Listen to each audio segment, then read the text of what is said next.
Hello guys, நீங்க இப்பதான் நம்ம சேனலுக்கு ஃபர்ஸ்ட் டைம் வரீங்கன்னா மறக்காம சப்ஸ்கிரைப் பண்ணிட்டு பாருங்க. அப்போதான் நான் போடுற வீடியோஸ் உங்களுக்கு அடுத்தடுத்து நோட்டிஃபிகேஷனா வரும்.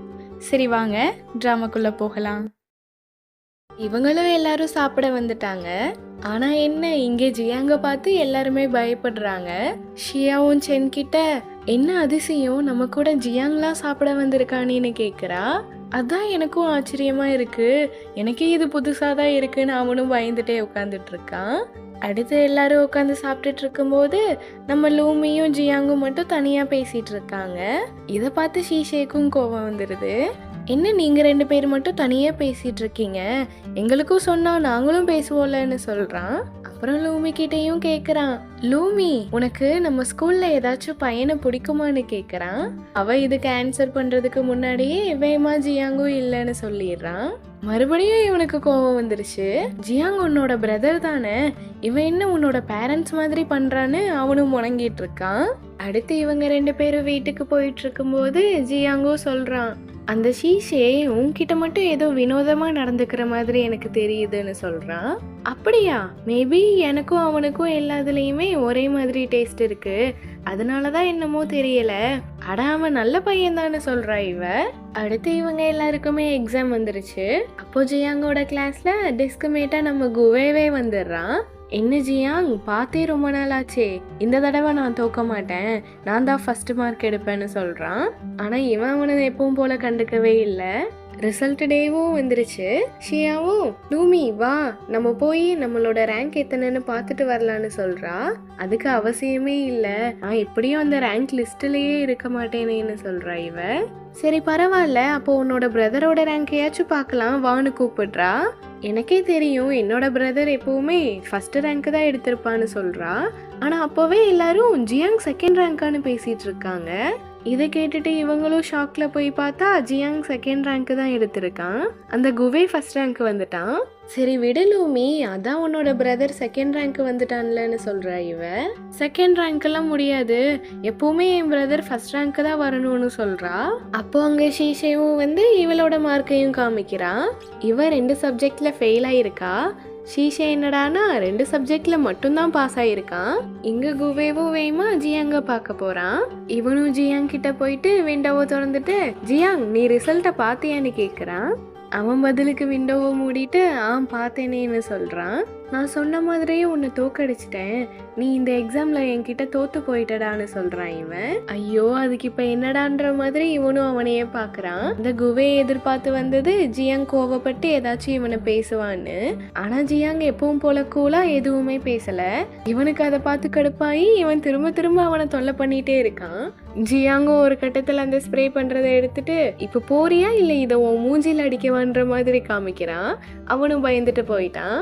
ஷியாவும் அவளோட நோட்ல யாருக்கு அதிக மார்க்குன்னு எழுதிட்டு இருக்கா. அதுல குவே தான் நம்பர் 1ல இருக்கான். என்ன நீ நம்பர் 1 குவேன்னு போட்டிருக்க, அப்போ என்னோட பிரதர் இல்லையான்னு கேக்குறா. ஆமா, ஏன்னா இப்போ நம்பர் 1ல இருக்கிறது குவே தான், அவன் தானே ஃபர்ஸ்ட் மார்க் எடுத்திருக்கான்னு சொல்றா. இது வெறும் எக்ஸாம் தானே, நீ ஒரு எக்ஸாமை வச்சு எப்படி என் பிரதருக்கு நம்பர் 1 கொடுக்காம போகலாம், ஜியாங்க விட குவே எந்த விதத்துல பெட்டர்னு கேக்குறா. இங்க பாரு லூமி, இதுக்கு முன்னாடி வேணா ஜியாங்க இருந்திருக்கலாம், ஆனா குவே வந்ததுக்கு அப்புறம் குவே தானே நம்பர் 1ல வந்திருக்கான், அப்போ கண்டிப்பா ஜியாங்க விட குவே தானே பெஸ்ட்னு சொல்றா. பெஸ்டா? நிச்சயமா இல்ல, என்னோட பிரதர் மறுபடியும் நம்பர் 1க்கு வருவான் பாரு, அவன் தான் ஃபர்ஸ்ட் ரேங்க் எடுப்பான் பாருன்னு இவ்வளவு சவால்லாம் விடுறா. அதையும் பார்க்கலான்னு சொல்றா அவ. அடுத்த லூமியும் அதுதான் குவேவான்னு கேக்குறான். இவனும் ஆமான்னு சொல்றான். நான் கேள்விப்பட்டேன் அந்த கெமிஸ்ட்ரி ட்ரைனிங்ல நீ அவனை தோக்கடிச்சிட்டியாமான்னு கேக்குறா. ஆமா. அட விடுப்பா, இது ஒரு சாதாரண எக்ஸாம் தானே, இதுல அவன் ஃபர்ஸ்ட் ரேங்க் எடுத்துட்டான், செகண்ட் ரேங்க் மட்டும் என்ன சும்மாவா, அதுக்கே எவ்வளவு கஷ்டப்பட வேண்டியது இருக்கும், நீ இன்னும் கொஞ்சம் ஹார்ட் ஒர்க் போட்டேன்னா ஃபர்ஸ்ட் ரேங்கே திரும்ப எடுத்துடலான்னு சொல்லி இவ்வளோ அவனை மோட்டிவேட் பண்ணிட்டு இருக்கா. அவன் ஆனா அதுக்கு கவலைப்படவே இல்லை. அப்படிங்களா மேடம், சரி சரி, என்னை பத்தி நீ எதுவும் நினைச்சு கவலைப்படாதன்னு சொல்லிட்டு போறான். இவ வீட்டுல கூட ஜியாங்க்கு படிக்கிறதுல ஹெல்ப் பண்ணணும்னு கெமிஸ்ட்ரி எல்லாம் இவ உட்காந்து படிச்சிட்டு இருக்கா. இவ அம்மாவும் இதை பார்த்துட்டு, ஒரு நல்லா படிக்காத பொண்ணு ஒரு நல்லா படிக்கிற டாப்பருக்கு போய் சொல்லி கொடுக்க போறாளா, என்ன அதிசயம்னு சொல்றாங்க. ஐயோ அம்மா கொஞ்சம் சும்மா போறீங்களா, எனக்கே 1008 வேலை இருக்குன்னு சொல்றா.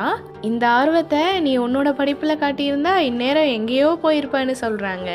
மற்றவங்களுக்கு ஹெல்ப் பண்றதுலயே தன்னால ஏன் அறிவும் சேர்ந்துதான் வளரும்னு சொல்லிடுறா.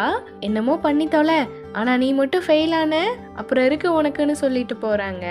ஜியாங்கோட அப்பாவும் லூமியோட அப்பா கிட்ட வந்து காசு கேக்குறாரு. என்கிட்டலாம் காசு இல்லடா, சும்மா போய் சொல்லாத, நீ காசு வச்சிருக்கேன்னு எனக்கு தெரியும், குடு குடு, என்கிட்ட காசு வந்துட்டா நான் திரும்ப தந்துருவேன்னு சொல்றாரு. ஐயோ உனக்கு புரியுதா புரியலையா, இங்க என்னோட குடும்பத்தை பாக்குறதுக்கே எனக்கு காசு இல்லடா, இதுல நான் எப்படி உனக்கு வேற தருவேன்னு கேக்குறாரு. ஓ அப்படியா, அப்போ எனக்கு வேற வழி இல்லைன்னு இவரும் லூமியோட அம்மா பேரை சொல்லி கத்துறாரு. ஐயோ கொஞ்சம் சும்மா இருடா, உனக்கு என்னதான் இப்போ பிரச்சனை, காசு தானே வேணும்னு இவரும் கொஞ்சம் காசு எடுத்து அவர்கிட்ட கொடுத்துட்டாரு. அதுக்கப்புறமா தான் அவரும் அமைதியா போறாரு. இங்க ஜியாங்கும் மொட்டை மாடியில காத்து வாங்கிட்டு இருக்கிறப்போ அந்த கோழி கூண்டுல இருக்கிற நோட்டையும் பாத்துடுறான். இதுதான் லூமி அவனுக்காக எழுதின நோட்டு. மறுநாள் இந்த நோட்டை வச்சு கிளாஸ்ல பார்த்து சிரிச்சிட்டு இருக்கான். இத பாக்குற குவேவும், என்னது இது சின்ன பிள்ளைங்க எழுதுற மாதிரி இருக்கு, தயவு செஞ்சு இதை பார்த்தெல்லாம் நீ படிச்சு எக்ஸாம்ல எதுவும் ஃபெயில் ஆயிடாத, நானே உனக்கு நல்ல நோட்ஸ் தரேன்னு அவனும் படிக்கிறதுக்கு கொடுக்குறான். அவன் சிரிச்சுட்டே தேங்க்ஸ்ன்னு சொல்லி திரும்ப அவளோடதே எடுத்து பார்த்துட்டு இருக்கான். அடுத்து லூமியும் பிரேக்ல தனியா உட்காந்துட்டு இருக்கும்போது ஷீஷேவும் வந்து பேசுறான். என்னாச்சு லூமி, நீ மட்டும் தனியா உட்காந்துட்டு இருக்க? ஏன்னா நான் சோகமா இருக்கேன் அதனாலதான்னு சொல்றா. சோகமா இருக்கியா? ஏன் என்னாச்சு?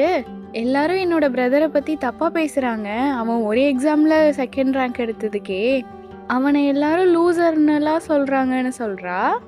என்னது எல்லாரும் அப்படியே சொல்றாங்க? நீ ஒன்றும் கவலைப்படாத லூமி, கண்டிப்பா உன் பிரதர் தான் அடுத்த எக்ஸாம்லலாம் ஃபர்ஸ்ட் மார்க் எடுப்பான், உன் பிரதர் தான் ஜெயிப்பான் பாருன்னு சொல்றான். நீ தாண்டா என் பெஸ்ட் ஃப்ரெண்டுன்னு அவளும் சந்தோஷப்படுறா. சீஷே நம்ம வேணா ஒரு பெட்டு வச்சுக்கலாம், நீ ஜியாங்காக பெட் பண்ணு, நான் குவேக்காக பெட் பண்றேன்னு சொல்றா. என்னது நீ குவேக்காக பெட் பண்ண போறியான்னு அப்போ ஒரு சவுண்டு கேக்குது. ஜியாங் தான் வந்திருக்கான். ஜியாங் நீயா? இல்ல இல்ல நீ எதுவும் தப்பா நினைச்சுக்காத, அது நான் உனக்கு எப்படி சொல்லி புரிய வைப்பேன்னு இவ சொல்லிட்டு இருக்கும் போதே அவன் பாட்டுக்கு போயிடுறான். என்னாச்சு லூமி, நீ எதுக்காக ஜியாங்க்கு பெட் பண்ண மாட்டேங்கிறன்னு கேட்குறான். ஐயோ ஷீஷே, அதை நான் எப்படி சொல்லி புரிய வைப்பேன், நான் சின்ன வயசுலேருந்தே யாருக்கு பெட் பண்ணுறேனோ அவங்க தோற்றுருவாங்க, எப்போவுமே அந்த விஷயத்தில் ஜியாங் தான் என் கூட ஜெயிப்பான், அதனால தான் இந்த டைம் நான் குவேக்கு பெட் பண்ணால் அவன் தோற்றுருவான்ல, அதுக்காக தான் சொன்னேன்னு சொல்கிறா. அடுத்த மறுநாள் நைட்டு ஸ்கூலில் யாருக்கும் தெரியாமல் ஷீஷேவும் டீச்சர்ஸ் ஆஃபீஸ் ரூமுக்கு போகிறான். அங்கே போய் ஏதோ ஒரு பேப்பர்ஸோட ஃபோட்டோஸ்லாம் எடுத்துட்டு இருக்கான். அப்போ யாரோ வர சவுண்டு கேட்குது இவனுக்கு. இவனும் பயந்துட்டு போய் மறைஞ்சு உட்காந்தா அங்கே நம்ம ஷியா தான் வரா. இவன் எங்கடா இந்நேரத்துக்கு இங்கே வந்திருக்கான்னு இவனும் அவளை போய் பிடிச்சி லாக் பண்ணிட்டான். கத்தாத கத்தாத, நான் தான். டேய் நீ எங்கடா இங்கே வந்த, கொஷின் பேப்பரை திருடலான்னு வந்தியா, எக்ஸாமில் நீ அப்போ சீட் பண்ண போறியான்னு கத்துறா. இவ கத்துன கத்துல அங்கே வெளியே ரவுண்ட்ஸ் வந்தவங்களுக்கும் கேட்டுருச்சு. ஏதோ சத்தம் கேட்குதேன்னு அவரும் இந்த சைடு வராரு. எம்மா தாயே கொஞ்சம் அமைதியாயிரு, மாட்டினா 2 பேரும் சேர்ந்து தான் மாட்டுவோன்னு இவனும் அவளை அமைதியாக்குறான். நான் இங்கே ஜியாங்கோட பேப்பர் எடுக்கிறதுக்காக தான் வந்தேன், அவன் பேப்பரை டீச்சர்ஸ் கரெக்டாக தான் கரெக்ஷன் பண்ணியிருக்காங்களான்னு பார்க்கறதுக்காக தான் வந்தேன்னு சொல்கிறான். இவன் என்னடானா, நான் எதுவும் கேட்கல, நான் எதுவும் பார்க்கல, எனக்கும் இதுக்கும் எந்த சம்மந்தமும் இல்லைன்னு காதை பொத்திட்டு புலம்பிகிட்டே இருக்கா. எப்படியோ 2 பேரும் அங்கேருந்து எஸ்கேப் ஆகிடுறாங்க. லூமியும் எல்லாருக்கும் ஸ்நாக்ஸ் வாங்கிட்டு வந்திருக்கா. இவனுங்க அப்போ கூட அதை பார்த்துட்டு எந்த ரியாக்ஷனுமே தராமல் அமைதியாகவே இருக்காங்க. என்னாச்சு உங்க 2 பேருக்கும் ஒரு மாதிரி வினோதமாக இருக்கீங்களே, என்கிட்ட இருந்து ஏதாச்சும் மறைக்கிறீங்களான்னு கேட்குறா. இல்லையே, நாங்கள் என்ன மறைக்க போகிறோம், நாங்கள் ஒன்றும் மறைக்கலன்னு சொல்லி மழுப்பிடுறாங்க. ஆனால் அப்போ கிளாஸ் டீச்சரும் ஷீஷே ஷியா 2 பேரும் ஒழுங்கா டீச்சர்ஸ் ரூமுக்கு வாங்கன்னு கூட்டிட்டு போறாரு. அங்கே இவங்க கிளாஸ் சாரும், சார் இவங்க 2 பேரையும் எனக்கு நல்லாவே தெரியும், கண்டிப்பா என்னோட பசங்க சீட்லாம் பண்ண மாட்டாங்க எக்ஸாம்லன்னு சொல்றாரு. அப்படியா, சரி அப்போ நீங்களே இதை பாருங்கன்னு சிசிடிவி ஃபுட்டேஜையும் காமிக்கிறாங்க. நீங்க 2 பேரும் எக்ஸாம் பேப்பரை திருடவா போனீங்கன்னு கேட்குறாரு. ஷியா நீலாம் நல்லா படிக்கிற பொண்ணு தானம்மா, நீ எதுக்காகம்மா அங்கெல்லாம் போன, நீ இப்படி சீட் பண்ணுவேன்னு நான் நினைக்கவே இல்லைன்னு சொல்றாரு. அப்போ அவனும் ஷியாலாம் ஒன்றும் திருடலை, நான் தான் திருடனேன்னு சொல்றான். ஷியாவும் இவனை காப்பாத்துறதுக்காக உண்மையை சொல்றா. ஷீஷே எக்ஸாம் பேப்பரெல்லாம் ஒன்றும் எடுக்கல, அவன் வெறும் ஜியாங்கோட எக்ஸாம் பேப்பரை ரிவ்யூ பண்ணுறதுக்காக தான் எடுத்தான், அதில் எல்லாமே கரெக்டாக இருக்கான்னு பார்க்குறதுக்காக தான் எடுத்தான்னு சொல்கிறா. எதா இருந்தாலும் நீங்கள் 2 பேர் பண்ணதுமே தப்பு தான், 2 பேரும் ஒழுங்காக பனிஷ்மெண்ட் லெட்டர் எழுதிட்டு வாங்கன்னு சொல்லிடுறாங்க. அப்புறம் வீட்டில் ஜியாங்கும் லூமியும் படிச்சுட்டு இருக்காங்க. இவ படிக்க படிக்க அப்படியே டயர்டில் தூங்கிடுறா. இதை பார்த்த ஜியாங்கும் இவளோட கன்னத்தில் வந்து எழுதி வரைஞ்சி படிச்சுட்டு இருக்கான். அப்படியே இவ தூங்குறதையும் ரசித்து சிரிச்சிட்டு இருக்கான். அடுத்து ஜியாங்கோட அந்த கெமிஸ்ட்ரி காம்படிஷன் ஃபைனல் எக்ஸாமும் வந்துருச்சு. ஜியாங் குவேன்னு 2 பேருமே நல்லா தான் பண்ணிட்டு இருக்காங்க. இங்கே இவன் ஒரு டென்ஷனுமே இல்லாமல் தான் பண்ணிட்டு இருக்கான். ஆனால் வீட்டில் லூமி டைமை பார்த்துட்டே டென்ஷன் ஆகிட்டே இருக்கா, ஜியாங் எப்படியாச்சும் இந்த எக்ஸாமை நல்லா பண்ணிடணும்னு. குவேவும் ஜியாங்கும் கிட்டத்தட்ட ஒரே மாதிரி தான் ஃபைனல் அவுட்புட் கொண்டு வந்திருக்காங்க. ஆனால் குவேவை விட ஜியாங் தான் எக்ஸாக்டான ஆன்சரையே கொண்டு வந்திருக்கான். அதனால் இந்த காம்படிஷன்லேயும் ஜியாங் ஜெயிச்சிட்டான். லூமியும் இவன்கிட்ட வந்துட்டு, ஜியாங் எப்படி எக்ஸாம் பண்ண, நீ ஜெயிச்சிட்டியான்னு கேட்குறா. அதுவா, அது வந்துன்னு அவனும் அப்படியே சோகமாக வச்சுக்கிறான் மூஞ்சிய. இவளும் இவன் இந்த காம்படிஷனில் தோத்துட்டான்னு நினச்சி, சரி பரவாயில்ல விடு, இது வெறும் காம்படிஷன் தானே, இதுக்கெல்லாம் நீ ஃபீல் பண்ணாத, சரி வா நான் வேணா அவனை ஒரு இடத்துக்கு கூட்டிட்டு போறேன்னு இவளும் அவனை பீச் கிட்ட கூட்டிட்டு போறா. இவளும் ப்ரேயர் பண்றன்ற பேர்ல 3 ஆப்பிளை வச்சுக்கிட்டு காமெடியே ஏதோ பண்ணிட்டு இருக்கா. இவனும் அந்த ஆப்பிள் எடுத்து சாப்பிட போறான். ஐயோ சாப்பிடாத சாப்பிடாத, நீ இப்போ சாப்பிட்டேன்னா அப்புறம் சாமி கோச்சுக்கும், ஒழுங்கா ப்ரே பண்ணுன்னு சொல்லிட்டு இருக்கா. ஆனா இவன் அதை எடுத்து சாப்பிட்டுட்டான். போச்சு போச்சு, நீ ஏன் தான் இப்படி பண்றியோ, அப்புறம் எப்படி உன்னால அந்த குவேவை ஜெயிக்க முடியும். லூமி, குவேவும் நல்ல பையன்தான், அது மட்டும் இல்லாம நான் இந்த எக்ஸாம்ல வின் பண்ணிட்டேன்னு சொல்றான். என்னது வின் பண்ணிட்டியா, அப்புறம் ஏன் நீ இதை முன்னாடியே என்கிட்ட சொல்லல, என்னை ஏன் இவ்வளோ பதற விட்டான்னு இவளும் அவனை அடிச்சிட்டு இருக்கா. இவளுக்கும் அப்பதான் சந்தோஷமா இருக்கு. பாடா இப்போதான் எனக்கு நிம்மதியா இருக்கு, எங்கே என்னோட பழைய சக்திலாம் என்னை விட்டு போயிட்டு நான் பெட் பண்ணதில் ஜெயிச்சிருவேணும்னு நினச்சேன், ஆனால் பரவாயில்ல நான் தோற்று போயிட்டேன் எப்பவும் போலன்னு சொல்லி சிரிக்கிறா. இவளும் ஷியா கிட்ட போயிட்டு, எனக்கு தெரியும் ஜியாங் தான் ஃபர்ஸ்ட் நம்பர் 1 வருவான், இந்த காம்படிஷனில் வின் பண்ணிட்டானேன்னு சொல்கிறா. அதுக்கு என்ன இப்போ, குவே கூட தான் இந்த எக்ஸாம் நல்லா எழுதுனானாமான்னு சொல்கிறா இவ. ஏய் ஷியா, நீ என்ன குவேவை பற்றியே பேசிகிட்டு இருக்க, உனக்கு என்ன குவேவை பிடிச்சிருக்கான்னு கேட்குறா. அப்படிலாம் ஒன்றும் இல்லை, அப்புறம் ஏன் உன்னை பார்த்தா அவ்வளோவா ரொம்ப சந்தோஷப்பட்ட மாதிரியே தெரியலையே. சரி உன் டைரியை கொடுன்னு இவளும் அதை வாங்கி குவேவோட மார்க்கை கம்மி பண்ணி விட்டுறா. சரி இப்போ சொல்லு ஷியா, யார் உன்னோட நோட்டில் நம்பர் 1 மார்க்குன்னு கேட்குறா. ஜியாங் தான், எனக்கு தெரியும் ஜியாங் தான் நம்பர் 1 வருவான், அது எப்படி அவன் வராமல் போவான்னு சொல்கிறா. அடுத்த லூமியும் ஜியாங்கும் பஸ்ஸில் வராங்க. அப்போ கூட்டமாக இருக்கிறனால ஜியாங்கோட காலையும் தெரியாமல் பக்கத்தில் இருக்கிறவங்கெல்லாம் மிதிச்சிடுறாங்க. இவளும் பஸ்ஸில் வரனால தான் இந்த மாதிரி ஜியாங்கோட காலெல்லாம் மிதிக்கிறாங்க, அவனுக்கும் ரொம்ப கஷ்டமாக இருக்குன்றதெல்லாம் நோட் பண்ணுறா. அதனால மறுநாள் இவளும் அவங்க அம்மாவோட சைக்கிளை வந்து எடுக்கிறா. போயிடலான்னு போகிறப்போ அவங்க அப்பாவும் பார்த்துடுறாரு. போச்சுடா மாட்டிக்கிட்டோமா, எங்கே போகிற லூமி, அப்பா கத்தாதீங்கப்பா, அம்மா ஏதோ வந்துட போகிறாங்க, நீ எதுக்காக அம்மாவோட சைக்கிள் எடுக்கிற, நீ எப்படி எங்கே போகிறன்னு கேட்குறாரு. லூமி, இது மட்டும் உங்கள் அம்மாவுக்கு தெரிஞ்சது நம்ம 2 பேரோட கதியும் அவ்வளோதான், ஏன்னா உங்கள் அம்மாவுக்கு நம்மளை விட இந்த சைக்கிள் தான் முக்கியம்னு சொல்கிறாரு.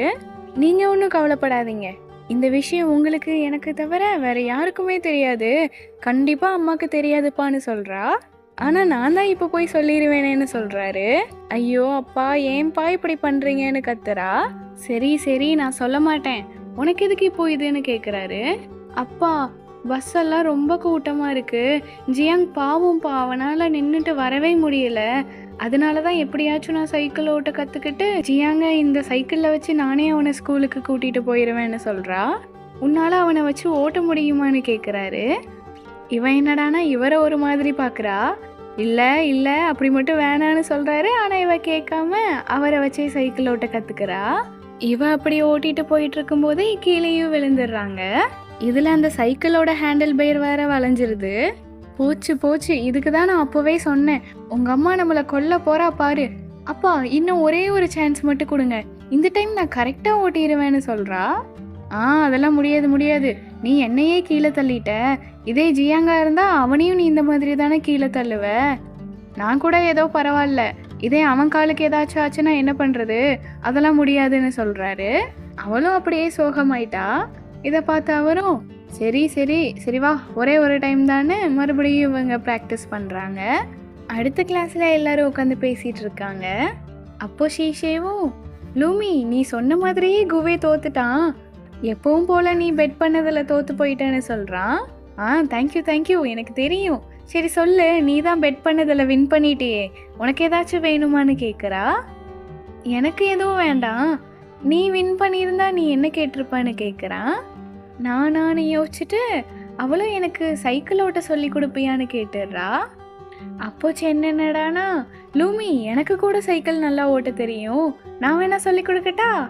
உடனே இவனும் டேய் சும்மாறான்ற மாதிரி சைக்கிள் கொடுக்குறான்.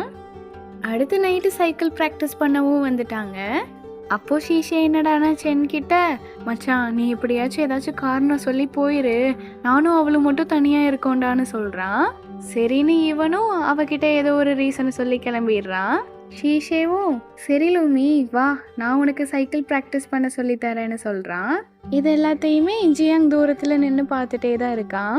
இவன் இப்படி சைக்கிள் ஓட்ட கற்றுக்கணுன்றதுக்காக இவன்கிட்ட வந்திருக்கான்னு. அப்புறம் அவனும் சோகமாயிட்டு போயிடுறான்.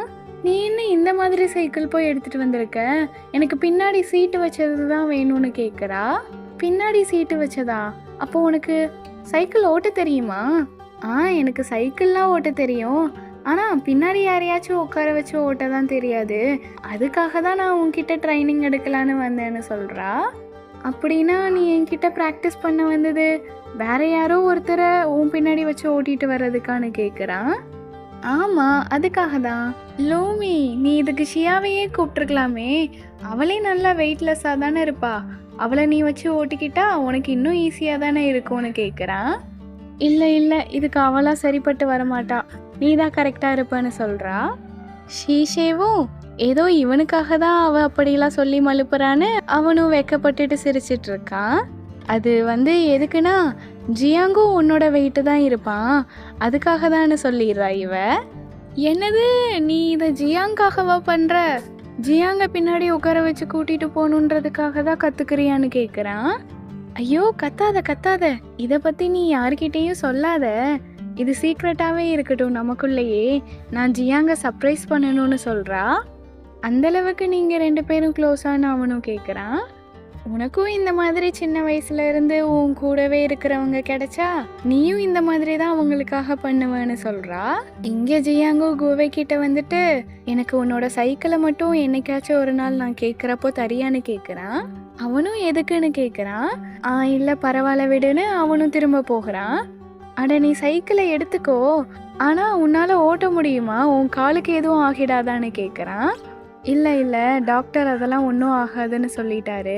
அப்போ பரவாயில்ல, அப்போ நீ உனக்கு எப்போ வேணுமோ என்னோட சைக்கிளை வாங்கிக்கோ. ஆனால் நீ எதுக்காக சைக்கிள் ஓட்ட கற்றுக்கணும், எல்லாமே லூமிக்காகவான்னு கேட்குறான். இதை கேட்டதும் அவனும் ஷாக்ல உனக்கு எப்படி இதெல்லாமே தெரியும்னு கேட்குறான். நீ என்னோட ஆப்பனன்ட்ரா, உன்னை பற்றி இவ்வளோ கூடவா நான் தெரிஞ்சு வச்சிருக்க மாட்டேன்ட்டு போகிறான். இங்கே இவன் சைக்கிள் ப்ராக்டிஸ் பண்ண சொல்லித்தரேன்னு ஏதோ எக்ஸசைஸ்லாம் வேற சொல்லி கொடுக்குறான். அடே இதெல்லாமாடா சைக்கிள் ப்ராக்டிஸில் வரும்னு கேட்குறா. அதெல்லாம் வரும் ஒழுங்கா பண்ணுன்னு பண்ண வைக்கிறான். ஆனால் ஜியாங்க்கு இங்கே அப்படியே ஆப்போசிட்டாக நடக்குது. இவனுங்க என்னடானா கால்குலேஷன்லாம் போட்டுட்ருக்கானுங்க, எந்த பாயிண்டில் பெடல் பண்ணால் பேலன்ஸாக இருக்க முடியும்னு இவனுங்க படிப்பாளின்றதெல்லாம் காமிக்கிறானுங்கப்பா. ஜியாங்கும் நல்லா தான் ஓட்டுறான், ஆனால் கொஞ்ச நேரத்துக்கு அப்புறம் அவனும் விழுகிற மாதிரி போயிடுறான். எனக்கு தெரிஞ்சு நான் இன்னும் நல்லா கால்குலேட் பண்ணணும் போல, அப்படின்னா தான் என்னால் பேலன்ஸ் பண்ண முடியும்னு சொல்லிட்டு இருக்கான். அட பாவீங்களா, இதில் கூட வாடா படிப்பீங்கன்ற மாதிரி தான் இருக்குது. ஷீஷேவும் லூமியை வீட்டுக்கு விடுறதுக்காக வரான். அப்போ ஜியாங்கும் இவனை பார்த்துடுறான். இவனை பார்த்துட்டு அப்படியே முறைச்சிட்டு இருக்கும் போதே அங்கே லூமியோட அம்மாவும் நீ என் பொண்ணோட கிளாஸ்மேட்டாப்பா, சரி வா சாப்பிட்டு போன்னு சொல்லி அவனையும் கூப்பிட்டுடுறாங்க. அடுத்து இவங்கெல்லாம் உட்காந்து சாப்பிட்டுட்டு இருக்காங்க. அப்போ இவன் என்னடானா அவங்க அம்மா அப்பாவெல்லாம் இம்ப்ரெஸ் பண்ணணும்னு தண்ணிலாம் எடுத்துகிட்டு வைக்கிறான், சாப்பாடெல்லாம் எடுத்து வைக்கிறான், அப்படியே ரொம்ப மரியாதையாக நடந்துக்கிறான். ஆனால் இதை பார்க்குற ஜியாங்க்கு தான் ரொம்ப கோபமாக வருது. உன்னை பார்த்தா நல்ல மரியாதை தெரிஞ்ச பையன், படிக்கிற பையன் மாதிரி தெரியுதேப்பான்னு சொல்கிறாங்க. இவன் என்னடானா பொசுக்குன்னு இல்லை இல்லை அவன் என்னை விட கேவலமாக தான் ரேங்க் எடுப்பான்னு சொல்லிடுறா. ஜியாங்கும் சும்மா இல்லாமல் ஆமாம் அது மட்டும் இல்லை, ஷீஷை ஸ்கூல்லையே ரொம்ப பாப்புலரான பையன், அவன் முடிக்கலாம் வேற ரெட் கலரில் டை அடிச்சுட்டு வந்தான்னு சொல்லிடுறான். இதெல்லாம் இப்போ கேட்டாங்களான்ற மாதிரி தான் இவனும் முழிக்கிறான். இப்படிலாம் சொன்னால் அவங்க அம்மா அப்பா என்ன இவனை பற்றி நல்ல விதமாவான்னு நினைப்பாங்க. இந்த காலத்து பிள்ளைங்க கொஞ்சம் மாடர்னாக தான் இருக்குதுங்கன்னு அவங்களும் விட்டுடுறாங்க. லூமியோட அப்பாவும் சீஷே ரொம்ப டைம் ஆயிடுச்சேப்பா, நீ வீட்டுக்கு தனியாக போயிடுவியான்னு கேட்குறாரு. நான் அவனை போய் விட்டுட்டு வந்துடுவேன்னு இவ சொல்கிறப்போவே இல்லை வேண்டாம் நானே அவனை போய் விட்டுடுறேன்னு ஜியாங் சொல்லிடுறான். 2 பேருமே மூஞ்சியை பார்த்துக்காம ஏதோ விரோதிங்க மாதிரி நடந்து வந்துட்டு இருக்காங்க. போய் இவனும் உன்கிட்ட அப்படி என்ன இருக்கு, ஏதோ நல்லா படிக்கிற அவ்வளோதான், மற்றபடி உன்கிட்ட சொல்லிக்கிற மாதிரிலாம் ஒன்றும் இல்லை, ஆனால் இந்த லூமி எதுக்காக உன்கிட்ட மட்டும் இப்படி நடந்துக்கிறான்னு கேட்குறான். ஏன் லூமி உன்கிட்டயும் தானே நல்லா நடந்துப்பா? ஆமாம், ஏன்னா அவளுக்கு என்கிட்ட இருந்து ஒரு தேவை இருக்கு அதனால தான்னு சொல்கிறான். அப்போ ஜியாங்கும் உனக்கு சைக்கிள் நல்லா ஓட்ட தெரியுமான்னு கேட்குறான். இதில் என்ன ஆச்சரியம், நான் சைக்கிள் சூப்பராக ஓட்டுவேனேன்னு சொல்கிறான். அப்படின்னா எனக்கு சொல்லித்தரியான்னு கேட்டுடுறான். சொல்லித்தரவா? எதுக்காக நீ சைக்கிள் ஓட்ட கற்றுக்கணும்? லூமிக்காகன்னு மட்டும் சொல்லிடாத. 2 பேரும் என்ன விளையாடுறீங்களா? அவ என்னடானா உனக்காக என்கிட்ட வந்து ப்ராக்டிஸ் எடுத்துட்டு இருக்கா, நீ இப்போ அவளுக்காக கேட்குறேன்னு சொல்லி உளறிடுறான். என்னது அவ எனக்காக தான் சைக்கிள் ஓட்ட கற்றுக்கிறாளான்னு கேட்குறான். போச்சு, அவள் வேற சொல்லக்கூடாதுன்னு சொன்னான், ஆனால் நான் என்ன இப்படி உளறிட்டேன்னு. ஜியாங் ப்ளீஸ் இது லூமி கிட்ட மட்டும் சொல்லிடாத, அவளே உனக்கு சர்ப்ரைஸாக இருக்கட்டும்னு தான் விட்டுட்டான்னு சொல்கிறான். அவனுக்கும் சந்தோஷமா இருக்கு, இவனுக்காக தான் அவள் அவ்வளோ எஃபர்ட் போட்டு சைக்கிள்லாம் ஓட்ட கற்றுக்கிறான்னு. அடுத்த சீனில் லூமியோட அம்மாவும் அவங்களோட மேனேஜரை பார்க்குறதுக்காக வந்திருக்காங்க. இவங்களும் அவரை பார்த்து விஷ் பண்ணிட்டு ஸ்வீட் எல்லாம் கொடுக்குறாங்க. ஆனால் அவர் என்னடானா ரொம்ப ஒரு மாதிரி திமிராக தான் நடந்துக்கிறாரு. இவங்க கொடுக்கறதையும் வாங்காமல் ஒரு மாதிரி திமிரா இவங்களை மதிக்காமலே போயிடுறாரு. அப்புறம் இவங்க ஹஸ்பண்ட் தான் சமாதானமும் படுத்துறாரு. சரி விடுமா, நீ இப்படிலாம் சோகமாக இருந்தால் உன் மூஞ்சி அழகா இல்லைன்னு சொல்லி என்னென்னமோ சொல்லி சமாதானப்படுத்திடுறாரு. அடுத்த வீட்டில் ஜியாங்கோட அப்பாவும் ஏதோ சூதாட்டத்தில் தோற்று போயிருப்பார் போல. அவரும் கோவத்தில் எல்லாத்தையும் தட்டி விட்டுட்டு எல்லா பேப்பரையும் கீழே போட்டுட்டு இருக்காரு. ஜியாங் தான் கையோட அதையும் எல்லாத்தையும் எடுத்து க்ளீன் பண்ணிட்டு இருக்கான். டேய் நீ ஏதாச்சும் காசு வச்சிருக்கியா, காசு வச்சிருந்தா குடுடான்னு கேட்குறாரு. இல்லை என்கிட்டலாம் ஒன்றும் இல்லை, ஆனால் உன்னோட மேம் எனக்கு ஃபோன் பண்ணாங்களே, நீ ஏதோ காம்படிஷனில் வின் பண்ணிட்டியாமா, அந்த காசை எங்க, அந்த காசு கொடுத்துருப்பாங்கல்லன்னு கேட்குறாரு. அந்த காசை வச்சு தான் நான் என்னோட ஃபீஸ் எல்லாத்தையுமே கட்டிட்டேன்னு இவனும் அந்த பில்லெல்லாம் எடுத்துகிட்டு வந்து காமிக்கிறான். ஏன் இதுக்கு கூடவா உங்கள் அம்மா தரமாட்டா, அவகிட்ட இதுக்கெல்லாம் கேட்டிருக்க வேண்டியதானன்னு கத்துறாரு. அம்மாவை பற்றி பேச உங்களுக்கு எந்த தகுதியும் இல்லைன்னு இவனும் பதிலுக்கு கத்துறான். நான் அப்படி தாண்டா சொல்லுவேன், நான் தான் கத்துவேன், வேற யாரு கத்துவான்னு இவரும் போயிடுறாரு. அடுத்து இவனும் தனியாக உட்காந்து அவங்க அம்மாவுக்கு மெசேஜ் பண்ணிட்டு இருக்கான். ஜியாங் கால் பண்ணியிருந்தியாப்பா, மன்னிச்சிரு என்னால் ஃபோன் எடுக்க முடியலன்னு சொல்கிறாங்க. ஏம்மா பிஸியாக இருந்தீங்களான்னு கேட்குறப்போ இல்லை உன்னோட தம்பிக்கு கொஞ்சம் உடம்பு சரியில்லை அதனால தான்னு சொல்கிறாங்க. இவனோட அம்மா வெளிநாட்டுக்கு போயிட்டு அங்கே வேற ஒரு கல்யாணமே பண்ணிட்டாங்க, அவங்களுக்கு இன்னொரு குழந்தையும் இருக்கு. இவனும் இப்படி சோகமாக உட்காந்துட்டு இருக்கிறப்போ லூமியும் அந்த கோழியெல்லாம் எடுத்துட்டு வந்து இவன் பக்கத்தில் உட்காந்துடுறா. எதுக்காக இப்போ அந்த கோழியை தூக்கிட்டு வந்தேன்னு கேட்குறான். அதுக்கும் கொஞ்சம் ஃப்ரீயாக இருக்கும்ல, எப்போ பார்த்தாலும் கூண்டுக்குள்ளேயே இருக்கு, அதனால தான் தூக்கிட்டு வந்தேன்னு சொல்கிறா. அப்போ இவன் கையில் ஒரு வாட்ச் கட்டி இருக்கான். இந்த வாட்சா, இதை நான் எங்கேயோ பார்த்தேனேன்னு இவ்வளோ யோசிக்கிறா. இவன் அதை ஜியாங்கோட ரூமில் ஒரு பாக்ஸ்குள்ளே தான் பார்த்துருப்பா. அவங்க அம்மா கொடுத்த எல்லா திங்ஸையுமே அவன் அந்த பாக்ஸ்குள்ளே தான் போட்டு வச்சுருப்பான். இந்த வாட்ச் கூட அவங்க அம்மாவோடது தான். கண்டுபிடிச்சிட்டேன், இது உன்னோட அம்மாவோட வாட்ச் தானேன்னு கேட்குறான். அவன் இல்லைன்னு சொல்கிறான். அட எனக்கு நல்லா தெரியும் இது உங்கள் அம்மாவோட வாட்ச் தான், உனக்கு உன்னோட அம்மா ஞாபகம் வந்துருச்சா, நீ அவங்கள ரொம்ப மிஸ் பண்ணுறியான்னு கேட்குறா. அவனும் ஆமான்னு சொல்கிறான். ஜியாங் சொல்லப்போனா என்னோட அம்மா அப்பாவுமே வேலை வேலைன்னு போயிடுறாங்க, அவங்களும் என் கூட டைம் ஸ்பெண்ட் பண்ணுறதே இல்லை, ஆனால் அதுக்குன்னு அவங்களுக்கு என் மேலே இருக்கிற பாசம் போயிடாதுல்ல, அதே மாதிரி தான் உன்னோட அம்மாவும், அவங்க எவ்வளோ தூரத்தில் இருந்தாலும் அவங்களுக்கு உன் மேல இருக்கிற பாசம் அப்படியே தான் இருக்கும்னு சொல்றா. அடுத்து இவளும் எப்படியோ அவனை சமாதானப்படுத்தி வீட்டுக்கு கூட்டிட்டு போயிட்டா. அங்க லூமியோட அம்மாவும் கிச்சனையே ஒரு வழி பண்ணி சமைச்சிட்டு இருக்காங்க. அப்படி என்ன சமைச்சிருக்காங்கன்னு பார்த்தா தக்காளியை வச்சே ஒரு புதுவிதமான ஒரு டிஷ் தான் சமைச்சிருக்காங்க. ஐயோ, இது என்ன பார்க்கவே ஒரு மாதிரி இருக்கு. தக்காளி வச்செல்லாம் ஒரு டிஷ்ஷை எங்க அம்மா மட்டும்தான் சமைக்க முடியும்னு இவளும் பார்க்கறா. அதை சாப்பிட்டு பார்த்தா டேஸ்ட் கன்றாவியா இருக்கு. ஆனா பாவம், இவங்க 3 பேரால அதை வெளியவும் சொல்ல முடியாம துப்பவும் முடியாம எப்படியோ அதை சாப்பிட்டுட்டு இருக்காங்க. ஆஹா சூப்பர், அட்டகாசமா இருக்குன்னு மூஞ்சிய 300 விதத்துல வச்சு சொல்லிட்டு இருக்காங்க. என்ன உங்க 3 பேர் மூஞ்சியும் சரியில்லை, அப்படி என்ன நான் பண்ணிட்டேன்னு சொல்லி சாப்பிட்டு பாக்குறாங்க. அப்பதான் தெரியுது சாப்பாடுல உப்பு இல்ல, உப்புதான் சாப்பாடுன்னு. லூமியும் அவங்க அப்பாவும் சேர்ந்து இவங்களை கலாய்ச்சிட்டு இருக்காங்க. இப்படி இவங்க ஃபேமிலியா சிரிச்சு பேசுறதெல்லாம் பார்த்துட்டு இங்க நம்ம ஜியாங்க்கு தான் கொஞ்சம் கஷ்டமா இருக்கு. அவனுக்கு அவனோட அம்மா ஞாபகம்லாம் வந்துருச்சு. அடுத்து ஜியாங்கும் லூமியும் 2 பேருமே சூப்பரா சைக்கிள் ஓட்ட கத்துக்கிட்டாங்க. நைட்டு இவளும் ஜியாங்க்கு ஃபோன் பண்ணி, ஜியாங் கீழே வா, நம்ம 2 பேரும் சைக்கிள்ல போகலான்னு கூப்பிடுறா. இவளும் அவனை வச்சு ஓட்டுறா. ஓரளவுக்கு நல்லா தான் ஓட்டிடுறா. ஆனா என்ன, ஜியாங் தான் கொஞ்சம் பயந்துட்டே உட்காந்துட்டு இருக்கான். லூமி, நீ இதை எனக்காகவா கத்துக்கிட்ட? ஆமா, நான் இதை உனக்காக தான் கத்துக்கிட்டேன். இனிமே நான் தான் உன்னை டெய்லியுமே இதுல ஸ்கூலுக்கு கூட்டிட்டு போவேன்னு சொல்லிடுறா. அடுத்த மறுநாள் ஜியாங் என்னடானா இவளுக்காக ஒரு புது சைக்கிளை வாங்கிட்டு வந்துட்டான். இந்த புது சைக்கிள் எனக்கா? ஆமா, இனிமே நீ ஆன்ட்டியோட சைக்கிள் எடுக்காத, அவங்களுக்கு தெரிஞ்சா உன்னை திட்டுவாங்கல்ல, நீ இனிமே இதுவே ஓட்டிக்கோன்னு சொல்றான். ஆனா ஜியாங், இதுலதான் பின்னாடி சீட்டே இல்லையே, நீ எப்படி உட்காருவான்னு கேக்குறா. பார்த்தா அவன் அவனுக்காகவும் ஒரு சைக்கிள் வாங்கியிருக்கான். இவனும் சைக்கிள் நல்லா ஓட்டுறானா. ஜியாங், நீ சைக்கிள்லாம் ஓட்டுவியா? நீ எப்போ சைக்கிள் ஓட்ட கத்துக்கிட்ட? இந்த மாதிரி என்கிட்ட இருந்து என்னெல்லாம் மறைக்கிறேன்னு கேக்குறா. அவனும் சிரிச்சுட்டே அதெல்லாம் நிறைய இருக்குன்னு சொல்றான். இதோட இந்த டிராமாவோட 4th எபிசோட் முடியுது. நீங்க இந்த டிராமாவோட அடுத்தடுத்த எபிசோட்ஸ் பார்க்கணும்னா மறக்காம நம்ம சேனலை சப்ஸ்கிரைப் பண்ணி வச்சுக்கோங்க. அப்போதான் நான் போடுற வீடியோஸ் உங்களுக்கு அடுத்தடுத்து நோட்டிஃபிகேஷனாக வரும். தேங்க்யூ ஃபார் வாட்சிங் கைஸ்.